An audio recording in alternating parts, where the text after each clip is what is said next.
Hello and welcome. My name is Andy Krupp, and I'm your host for this training topic all about who will buy it. My mission is to help garage owners become more successful in business. And how I do that is I deliver a training topic on one of the 5 pillars of business as I see it nearly every week. And this week, we're in the planning pillar, and we're talking about who will buy it. And it's probably not who you'd expect it. There are only 3 ways to end your association with your business. You can either sell it, pass it on, or you can close it down.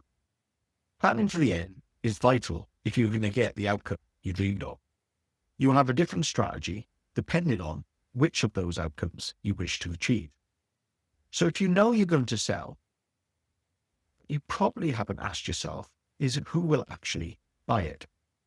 The headline dream of staff ownership. The problem with that is only 1 in 8 workers are self-employed nationwide in the UK. So if you think about that, it's statistically unlikely that your staff will buy you out. So the next fantasy is private equity. The PE backs platforms and roll-ups, single-site micro garages. Meanwhile, your sales agent claims that the asking price is hot, yet real offers never materialise once the due diligence begins. In this training topic, we'll cut through the brochure speak and reveal who the most probable buyer is. It could come as a shock. So let me introduce you to Jo. She has owned Riverside Motors for 22 years. When her late father passed away, she inherited the family business. It came as a complete shock, the son passing of her father and also becoming a garage owner. But Jo threw herself into it. The staff were like family to her, and that helped at first, but she wanted to continue her father's legacy. But there were struggles, and it took her quite some time to get everything in order. But she had a plan.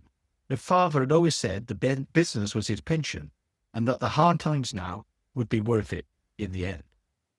Jo did not mind having holidays abroad. She loved her weekends in the caravan with her dad. She got through university by working part-time.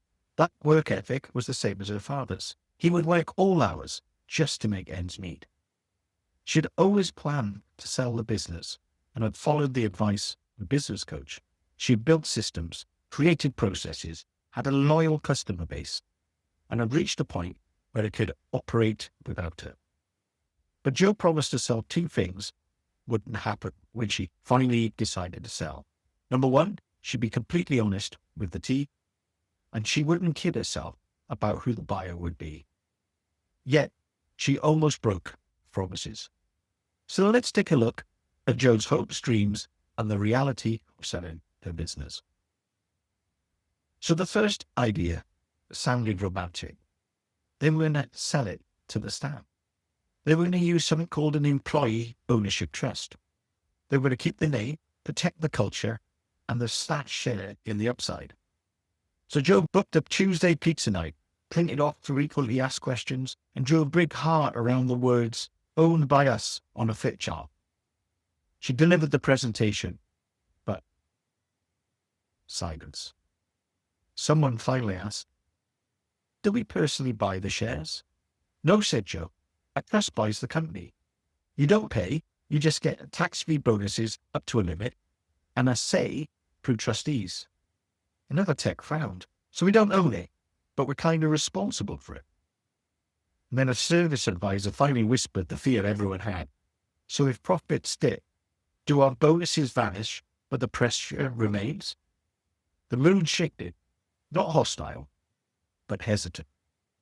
They didn't want the burden of ownership without the control of ownership. And the big one, they didn't want the pressure of buying Jo out over time, or the risk.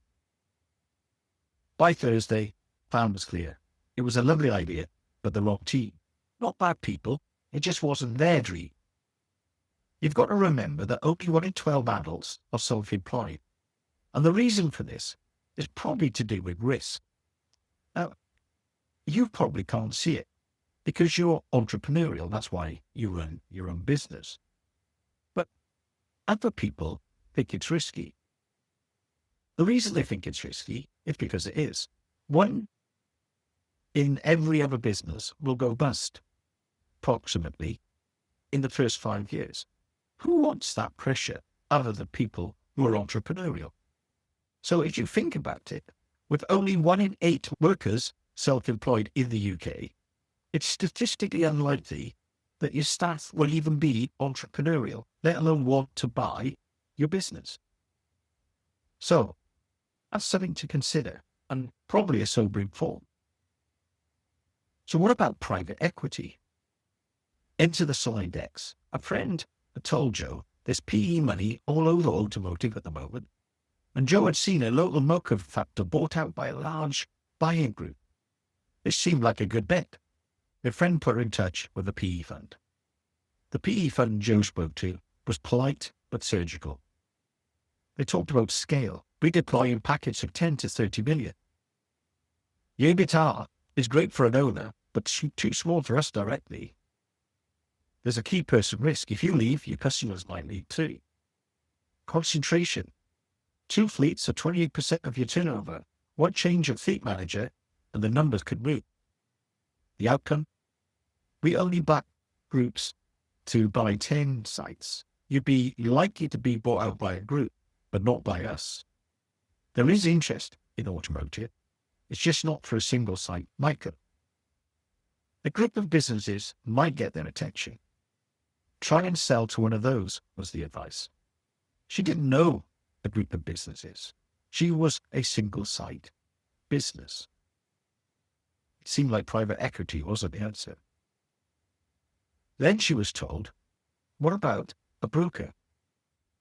And she met with them. Suits, logos, posh coffee. They love Riverside.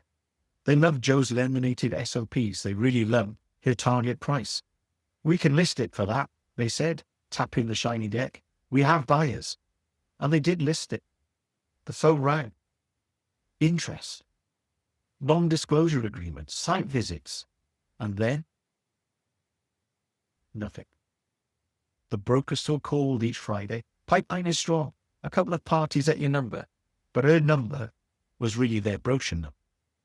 Any offers were all much lower than her number.